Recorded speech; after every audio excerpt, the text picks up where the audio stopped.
नमस्कार, आदाब, सत श्री अकाल। कैसे हैं आप सभी लोग? उम्मीद ही अच्छे होंगे। आज के इस वीडियो में हम लोग चर्चा करेंगे या यूँ कहिए एक तरह से हम लोग सीरीज चलाएंगे। किसका सीरीज?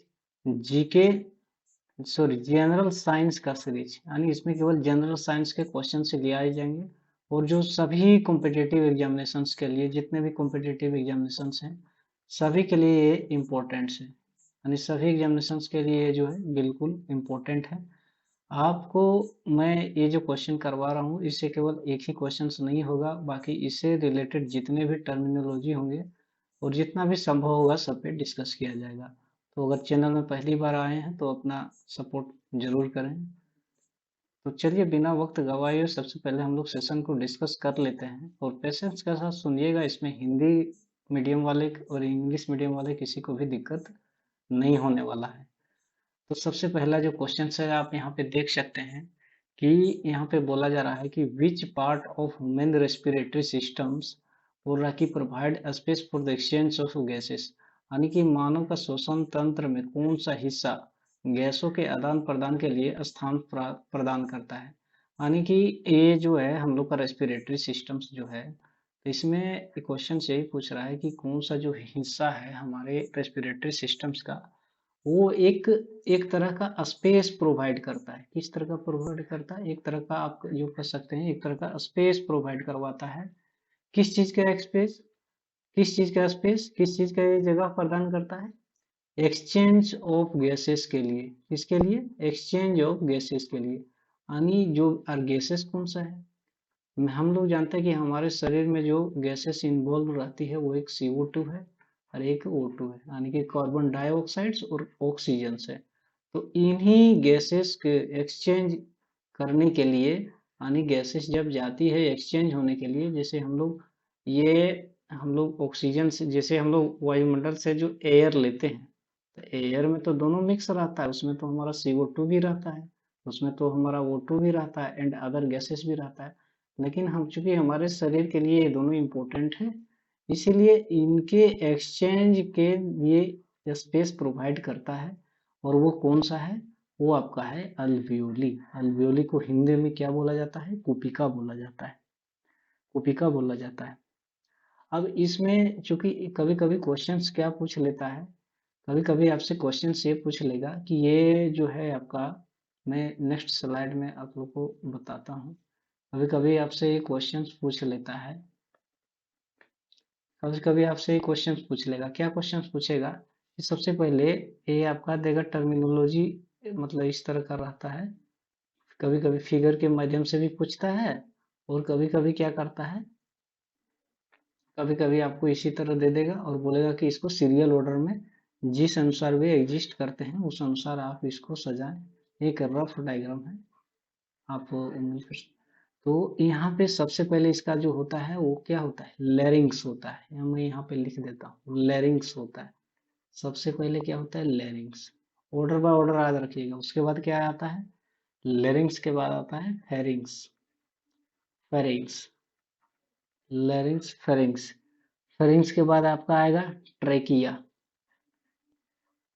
फिर इसके बाद आपका क्या आएगा? ट्रैकिया। साइंस चूंकि इंग्लिश और में ही पढ़ने में थोड़ा सुविधा होता है, इसलिए हिंदी वाले परेशान नहीं होइएगा, क्योंकि कभी कभी डायरेक्ट आपको इसी एज इट इज लिख देगा। क्या लिख देगा? फेरिंग्स। फेरिंग्स। तो उस सिचुएशंस में आप इसका हिंदी कहाँ ढूंढिएगा, इसलिए इंग्लिश में ही पढ़िए साइंस। ये इजी भी है और फायदा भी करेगा आपको। हो गया। सब किस तरह है? सबसे पहले लेरिंग्स होता है, उसके बाद फेरिंग्स होता है, लेरिंग्स फेरिंग्स के बाद ट्रैकिया होता है, ट्रैकिया ट्रैकिया के बाद होता है ब्रोंक्यूल्स। ब्रोंक्यूल्स, ब्रोंक्यूल्स होता है। और यही जो ब्रोंक्यूल्स होता है ये हो गया, ये सबसे पहले आपका ऊपर, सबसे ऊपर लेरिंग्स पाया जाता है।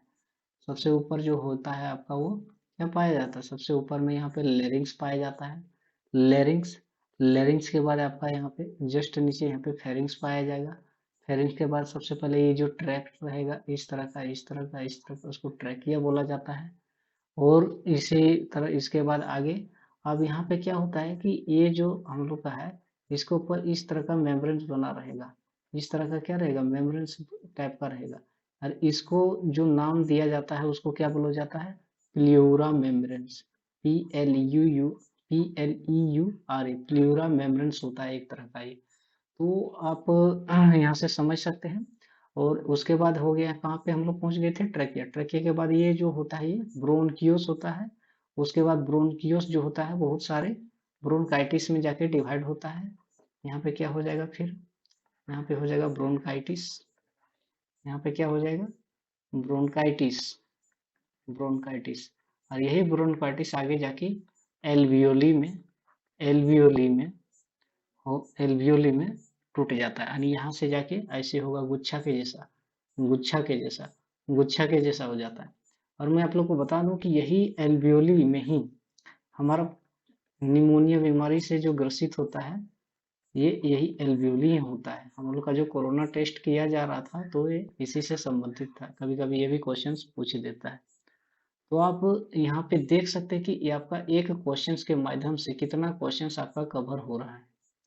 तो उम्मीद करते हैं आप लोग को सेशंस मजा आ रहा होगा। चलिए हम लोग चलते हैं यहाँ पे नेक्स्ट क्वेश्चंस में। यहाँ से डिस्कशन हो गया, अच्छी तरीके से हो गया। आप जब भी ये रेस्पिरेटरी सिस्टम्स का ये आएगा, ये वाला चैप्टर आएगा, आप देख सकते हैं कि ये क्वेश्चन से मैं आप लोग का लगभग पूरा चैप्टर है कॉन्सेप्ट क्लियर करवा दूँ। तो चलिए नेक्स्ट जो है यहाँ पे है, ये यहाँ पे अगला जो क्वेश्चन है यहाँ पे बोला जा रहा है कि ये जो है ऑर्निथोलॉजी, यहाँ पे बोल रहा है कि ऑर्निथोलॉजी जो है, पेन चेंज कर लेता हूँ, ठीक है। ऑर्निथोलॉजी है वो किसका स्टडी है, किसका स्टडी यानी कि पक्षी। ऑर्निथोलॉजी मतलब क्या होता है, पक्षी विज्ञान होता है। तो ऑर्निथोलॉजी ये ऊपर से ही पता चल रहा है, तो ये किससे होगा ये संबंधित, ये पक्षी के हो गए।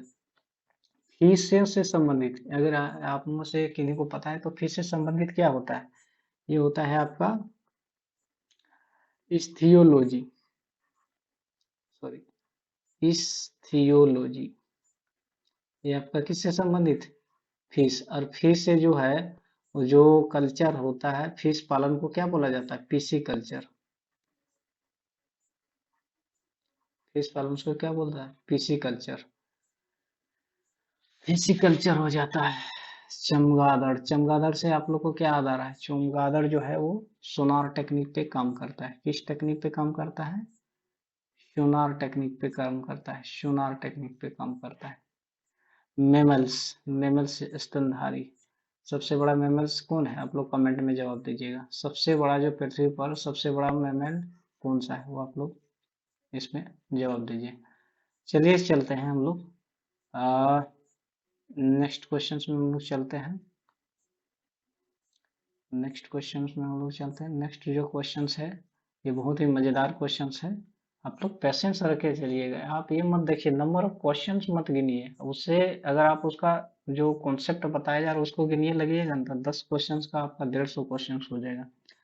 इसलिए आप यहाँ पे देखिए बोला जा रहा है कि which of the following does not have an unit.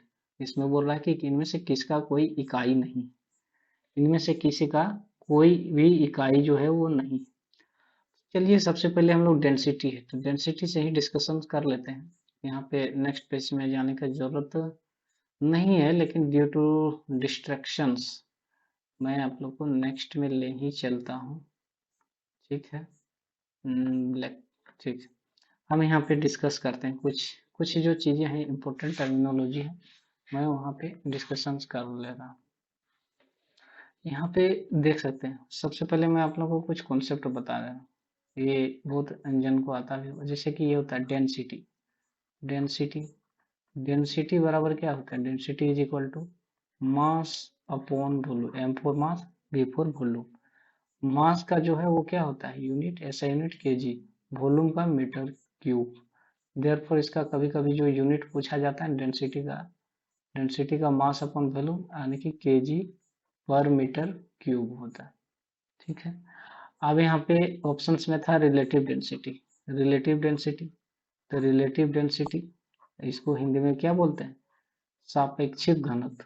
Hindi में क्या बोलते हैं, लिखना संभव नहीं है, या आप इसको समझ सकते हैं। कौन चीजों को समझिए, उसके हिंदी और इंग्लिश मीनिंग पर मत जाइए। रिलेटिव डेंसिटी यानी सापेक्षिक घनत्व, इसमें क्या होता है कि वस्तु का जो घनत्व होता है यानी कि जो density of object, density of object density of object जो ऊपर में रखा जाता है, और यहाँ नीचे किससे कंपेयर किया जाता है इसको, density of density of density of water density of density of water से समझ सकते हैं।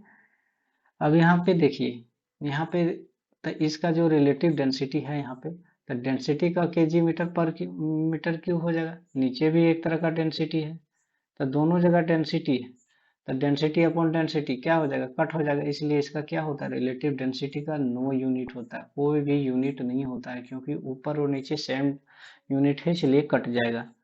अब यहाँ पे ऑप्शंस में था हमारा क्या था, दाब दाब दाब, या इसको हम लोग क्या बोलते हैं, प्रेशर प्रेशर, ठीक है, प्रेशर या दाब, प्रेशर, तो प्रेशर प्रेशर को क्या बोलते हैं, pressure equal to force upon area.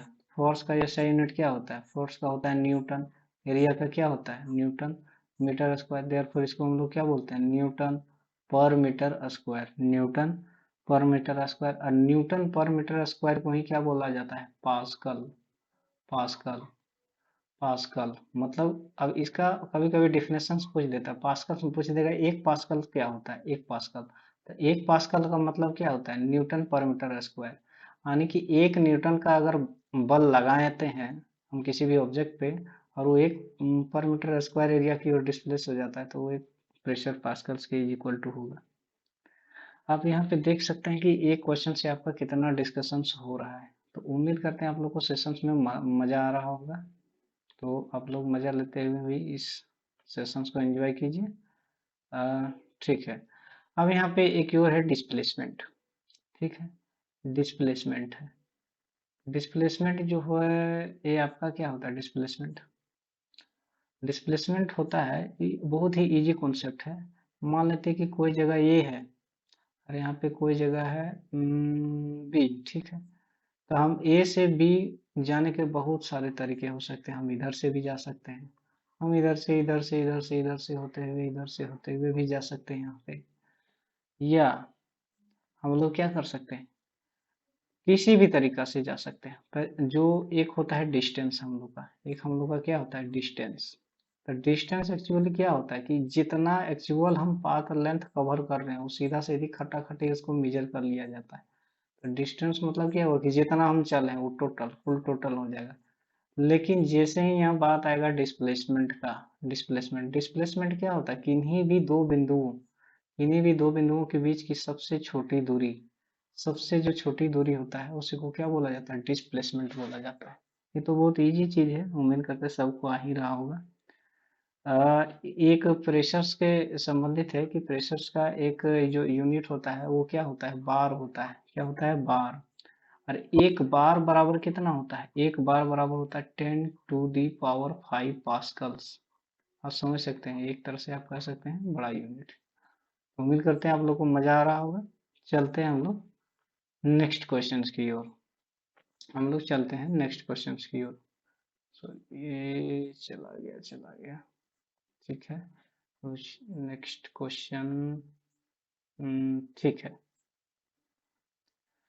यहाँ पे बोला जा रहा है कि व्हेन एन ऑब्जेक्ट, यहाँ पे बोला जा रहा है कि when an object is placed in front of A concave mirror at infinity its image is formed at, कहाँ पे फॉर्म्ड होता है।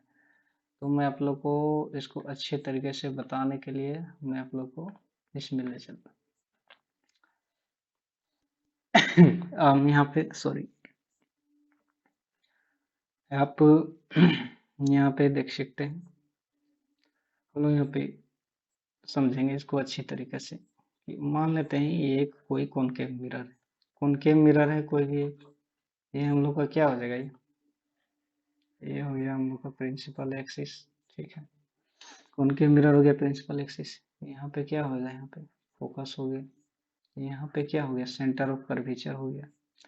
अब यहाँ पे क्या बोल रहा है कि when an object is placed in front of concave mirror, ठीक है, in front of concave mirror, ठीक है, एट इन्फिनिटी, इसके यहाँ ये हो गया बियॉन्ड, और इसके ऊपर यहाँ पे डॉट डॉट डॉट डॉट, यहाँ पे इन्फिनिटी, यहाँ पे क्या हो जाएगा, इन्फिनिटी, इन्फिनिटी का साइन, इन्फिनिटी क्या बोल रहा है कि when an object is placed in front of A concave mirror, ठीक है, एट इन्फिनिटी, इन्फिनिटी पे जब रखा जाता है तो इसका जो इमेज फॉर्म्ड होता है वो कहाँ पे होता है, तो इसका जो इमेज फॉर्म्ड होता है कहाँ पे होता है। तो इसका एक बहुत ही मजेदार ट्रिक है, ये ऐसे चीज मैं आप लोगों को बताऊंगा जो कभी आप भूल नहीं पाइएगा। अब यहाँ पे देख सकते हैं, अगर इन्फिनिटी पे है, अगर इन्फिनिटी पे है तो इन्फिनिटी पे है तो बनेगा यहाँ पे फोकस पे। यहाँ पे मैं आप लोग को दिख देता हूँ प्लेस, यहाँ पे है प्लेस आपका, और कहाँ पे बनेगा, कहाँ पे ये आपका बनेगा, ठीक है। प्लेस से जहाँ पे ये कहाँ होगा, ये ऑब्जेक्ट रखा जाएगा, और ये सब प्लेस है जहाँ पे इमेज फाउंड होगा। तो अगर हम इन्फिनिटी पे रखते हैं तो मेरा जो है वो फोकस पे बनेगा। फोकस कहाँ है, यहाँ पे। फोकस कहाँ पे है, यहाँ पे। तो इन्फिनिटी पे रखते हैं तो मेरा कहाँ पे बनेगा, फोकस। अब ठीक है, इसको हम थोड़ा सा नजदीक लाते हैं, बियॉन्ड सी रखते हैं। इसको हम कहाँ रखते हैं, बियॉन्ड सी, बियॉन्ड सी यानी सी के जस्ट बगल में, यहाँ की यहाँ पे। तो यहाँ पे रखे तो ये थोड़ा सा इधर खसक जाएगा, तो थोड़ा सा खसक जाएगा यहाँ पे, तो क्या हो जाएगा, between C and F. Between कहाँ पे हो जाएगा, सी एंड एफ, यानी कि सेंटर ऑफ कर्वेचर और फोकस के बीच में, ठीक है। अब यहाँ पे डायरेक्ट सी पे आते हैं हम, एट सी, ठीक है, एट सी। तो जब हम यहाँ पे सी पे रखेंगे तो ये भी यहाँ पे घसक के सी पे जाएगा, तो क्या हो जाएगा, यहाँ पे भी एट सी हो जाएगा। और यहाँ पे क्या हो जाएगा, इमेज जो है वो सेम साइज का बनता है। कितना साइज का होता है, सेम साइज का बनता है, सेम साइज का बनता है, ठीक है। उसके बाद हम यहाँ पे चल जाते हैं बियॉन्ड सी, यहाँ नहीं, इमेज यहाँ पे है। अब between C and F, C and F पे जस्ट उल्टा हो रहा है। आप अगर ध्यान से देखिएगा, सी एफ पे गए तो यहाँ पे क्या हो जाएगा, बियॉन्ड सी हो जाएगा, बस नेचर, नेचर जो है वो चेंज हो जाएगा, बियॉन्ड सी। एट, अब यहाँ पे एट एफ, एट एफ अगर हम फोकस पे रखेंगे तो जब यहाँ पे फोकस रख देंगे तो यहाँ पे क्या हो जाएगा, उल्टा हो जाएगा, इन्फिनिटी। यहाँ पे इन्फिनिटी पे रखे हैं फोकस पर, फोकस पर रखेंगे इन्फिनिटी। जब यहाँ पे हम बियॉन्ड सी रखते हैं, तो बियॉन्ड सी रखते हैं तो यहाँ पे आ जाएगा यहाँ के between C and F. Between C and F रखते हैं बियॉन्ड सी आ जाता है, जस्ट उल्टा हो रहा है जिस तरह ट्रिग्नोमेट्री में होता है। तो सेम उसी तरह का सिनारियो है, आप यहाँ पे देख सकते हैं। तो उम्मीद करते हैं यहाँ से कॉन्सेप्ट आपका क्लियर हो गया होगा। अब यहाँ पे हम लोग चलते हैं इस सेशंस में, यहाँ पे जहाँ हम लोग क्वेश्चन, यहाँ पे बोल रहा है कि when an object is placed in front of a concave mirror at infinity its image formed in. तो यहाँ बोल रहा है कि इन्फिनिटी पे, तो हम लोग सभी जानते हैं कि जब इन्फिनिटी पे रखता है, जब ये इन्फिनिटी पे रखता है तो उस सिचुएशंस में हम लोग का इमेज कहाँ पे फॉर्म होता है, फोकस पे। कहाँ पे फॉर्म होता है, फोकस पे होता है। अब इसका एक इम्पोर्टेंट जो होता है वो वहाँ पे नेचर पूछ देता है कि इसका प्रकृति क्या है। तो ये क्या होता है, जब कॉन्केव मिरर में जो बनता है वो जनरली क्या होता है कि रियल होता है। तो रियल इमेज जो बनता है वो हमेशा कैसा रहता है, इन्वर्टेड होता है। रियल क्या होता है, इन्वर्टेड रहता है, रियल, रियल इन्वर्टेड। और यहाँ पे साइज चेंज होते रहेगा, जैसे कि अभी मैं आप लोग को बताऊंगा, बताए थे। यहाँ से जा जाता है तो ये हो गया आपका फोकस, ये हो गया आपका सी। तो जब यहाँ पे रखता है इन्फिनिटी पे तो इमेज फाउंड होता है यहाँ पे, तो क्या हो जाएगा, ये अपने याद रखिएगा कि इसके इधर अगर बन रहा है इमेज तो वहां पे क्या होगा, ये स्मॉलर देन द ऑब्जेक्ट, यानी कि ऑब्जेक्ट जो है जितना है उसे स्मॉल ही बनेगा, उससे ये छोटा ही बनेगा। लेकिन जैसे ही सी के इधर ये साइड आ गया तो ये लार्जर देन द ऑब्जेक्ट हो जाता है। तो पहला सिचुएशन जब हम इन्फिनिटी पे रख रहे थे तो यहाँ पे फोकस पर जब ये बनेगा तो उस सिचुएशन में क्या होगा, रियल, रियल इमेज कैसा होता है, इन्वर्टेड, रियल इमेज इन्वर्टेड। और यहाँ पे क्या हो जाएगा, स्मॉल साइज हो जाएगा। तो जब इन्फिनिटी पे रखाएगा, जब इन्फिनिटी, जब यहाँ पे बियॉन्ड सी आ जाएगा, बियॉन्ड सी, बियॉन्ड सी पे आ जाएगा तो यहाँ पे रियल इन्वर्टेड, ये सब दोनों तो सेम ही रहेगा। अब यहाँ पे क्या हो जाएगा, यहाँ पे भी स्मॉल हो जाएगा क्योंकि बिटवीन सी एंड एफ है। अब यहाँ पे आ जाएगा एट, अगर सी पे आ जाएगा तो उस सिचुएशन में क्या हो जाएगा, ये सेम साइज का हो जाएगा क्योंकि सी पे। अब जैसे ही यहाँ पे सी एंड एफ के बीच रखेंगे तो स्लाइटली लार्जर हो जाएगा। उसके बाद जब यहाँ पे हम रख देंगे यहाँ पे फोकस पे तो वो वेरी वेरी लार्ज हो जाएगा। इसका ये केस जब एफ के और इसके बीच में जब रखेंगे तो वहाँ पे क्या होता है, वर्चुअल हो जाता है। वर्चुअल इमेज हमेशा क्या होता है, इरेक्ट होता है। उम्मीद करते हैं आप लोग को सेशंस में मजा आ रहा होगा। चलिए चलते हैं हम लोग नेक्स्ट क्वेश्चंस की ओर। ये टाइम मैं ले रहा हूँ हमको पता है, लेकिन अगर आप अभी टाइम दीजिएगा ना तो ये क्वेश्चन जितना बार आप लोग को यही रिवीजन हो जाएगा, अलग से पढ़ने का कोई जरूरत ही नहीं पड़ेगा, कोई जरूरत नहीं है अलग से पढ़ने का आप लोग को। अब यहाँ पे मैं आप लोग को दिखा रहा हूँ, ये जो क्वेश्चन है बहुत ही मजेदार क्वेश्चन है। यहाँ पे बोल रहा है कि the sign of nucleus remaining after the beta particles, after the, यहाँ पे बोल रहा है after the beta particles is release from calcium. ये जो कैल्शियम है, तो कैल्शियम कौन है, कैल्शियम ये है 2042।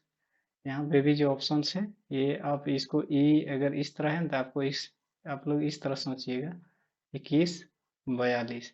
इसको आप लोग क्या सोचिएगा, इस तरह कि स्कैंडियम है ये 2042 है, इसको भी इसी तरह 2143 सोचिए। मैं आप लोग को सबसे पहले कुछ मैं आप लोग को बताना चाहता हूँ, आप यहाँ पे देखिएगा।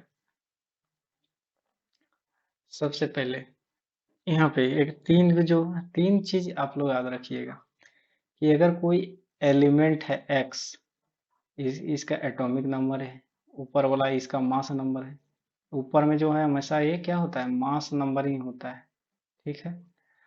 इससे मैं आप लोग को तीन टर्म बता रहा हूँ, एक हो गया ये, फिर इसी तरह लेंगे इसका एटॉमिक नंबर है बी, यहाँ से भी लेते हैं, और तीसरा फिर टर्मिनोलॉजी लेते हैं इसका। फिर ये तीन सिचुएशन है, यहाँ पे तीन केस है, तीन केस है, आप लोग पेशेंस रख के सुनिएगा, मजा नहीं आ जाए तो हमको बोलिएगा। अब यहाँ से क्या बोलता है, यहाँ से क्या बोल रहा है कि इससे अगर हम एक अल्फा पार्टिकल को निकाल लेते हैं, माइनस कर देते हैं, तो अल्फा पार्टिकल के निकल जाने से क्या होगा, मान लेते हैं कि अगर कोई वाई एलिमेंट बनता है तो उस सिचुएशन में क्या होगा कि इसका एटॉमिक नंबर 2 घट जाएगा और इसका जो मास नंबर है वो 4 घट जाएगा। समझ रहे हैं कि अगर कोई भी अल्फा पार्टिकल को हम निकालते हैं किसी भी एलिमेंट से, तो उस सिचुएशंस में क्या होता है कि हमारा एटॉमिक नंबर 2 घट जाता है और मास नंबर 4 घट जाता है। उसके बाद यहाँ पे क्या होता है, यहाँ पे हाँ, अगर हम बीटा पार्टिकल एक निकालते हैं तो इसका क्या इफेक्ट पड़ता है ये भी देखिएगा। अगर बीटा पार्टिकल के निकल जाने से वाई एलिमेंट बनता है तो इस सिचुएशन में एक्चुअली होता क्या है कि हमारा जो मास नंबर है वो तो सेम ही रहता है, लेकिन एटॉमिक नंबर जो रहता है वो एक बढ़ जाता है। और यही अगर हम गामा पार्टिकल को निकालते हैं अल्फा बीटा गामा, तो उस सिचुएशंस में क्या होता है कि अगर कोई वाई, ये गामा है याद रखिएगा, और ये वाई है, कंफ्यूज नहीं होइएगा, तो इसमें कोई फर्क नहीं पड़ता है, तीनों में एज इट इज रह जाता है। यानी अल्फा पार्टिकल अगर निकलेगा तो उसका जो है एटॉमिक नंबर 2 घटेगा और मास नंबर 4 घट जाएगा, लेकिन बीटा पार्टिकल निकलेगा तो मास नंबर पर कोई प्रभाव नहीं पड़ेगा और इस पे आपका क्या है ये, इस पे आपका इसका जो एटॉमिक नंबर है वो बढ़ जाता है। अब आइए हम लोग चलते हैं क्वेश्चंस में। उम्मीद करते हैं आप लोग को मजा आ रहा होगा, आप लोग कॉन्सेप्ट पकड़ लीजिएगा तो उसके बाद दिक्कत नहीं होने वाला है। आप लोग खुद क्वेश्चंस बना दीजिएगा। अब यहाँ पे आप जैसे कि देख रहे हैं, यहाँ पे बोल रहा है आपका कि ये जो है कि इसमें अल्फा पार्टिकल्स नहीं, यहाँ पे बोल रहा है बीटा पार्टिकल निकल जाने से। तो बीटा पार्ट हम लोग जानते हैं कि कैल्शियम का होता है कितना है, कैल्शियम का होता है 20, ठीक है, और यहाँ पे होता है एटॉमिक मास 42। तो हम यह भी पढ़े कि अगर कोई बीटा पार्टिकल निकलेगा तो ऊपर वाला पर कोई प्रभाव नहीं पड़ेगा, ये कैल्शियम के एज इट इज रह जाएगा, ये 42 हो जाएगा, और ये 20 कितना हो जाएगा 21, तो 21 42 कौन है, ये, तो ये वाला जो है आपका 110% सही हो जाएगा। तो आप लोग को मजा आ रहा होगा सेशंस में, प्लीज लाइक एंड शेयर जरूर करें। और चलिए हम लोग नेक्स्ट क्वेश्चंस में किसी को स्लो रहा है तो स्पीड बढ़ा के देख सकते हैं आप लोग यहाँ पे स्पीड बढ़ा के देख सकते हैं। यहाँ पे जो नेक्स्ट क्वेश्चंस है यहाँ पे आप यहाँ पे देख सकते हैं। नेक्स्ट जो क्वेश्चंस है आपका है कि विच ऑफ द फॉलोइंग, यहाँ पे बोल रहा है कि हाँ, which of the following is an emergency hormone in human. ये थोड़ा सा लंबा सेशंस हो जाएगा और तो इसको हम लोग यहीं पे रहने देते हैं। अगला 5 क्वेश्चन जो है हम लोग नेक्स्ट सेशन में डिस्कस करेंगे, और इसे डिस्कस आप लोग को अंदाजा भी लग जाएगा और हमको भी लग जाएगा कि आप लोग को अगर अच्छा लग रहा है तो ये सेशंस कंटिन्यू करेंगे, अदरवाइज अगर नहीं अच्छा लग रहा है तो इसको यहीं स्टॉप कर दिया जाएगा या एक सेशन छोड़ कर दिया जाएगा। अगर आप लोग का रिस्पॉन्स अच्छा रहता है तो फिर मैं इसको कंटिन्यू करूंगा और डबल एनर्जी के साथ कंटिन्यू करूंगा। तो मिलते हैं नेक्स्ट वीडियो में, तब तक अपना प्यार और सपोर्ट जरूर करें। अगर थोड़ा सा भी आदमी अगर इच्छुक है तो, और ये जो जितने हैं आपका सभी इंपॉर्टेंट एग्जामिनेशंस के लिए इंपॉर्टेंट है, तो सेशन ज़्यादा लंबा ना करते हुए मैं आप लोग का रिस्पॉन्स ले लूँगा, उसके बाद ही मैं ये कंटिन्यू डबल एनर्जी के साथ करूँगा। ठीक है, bye bye and take care.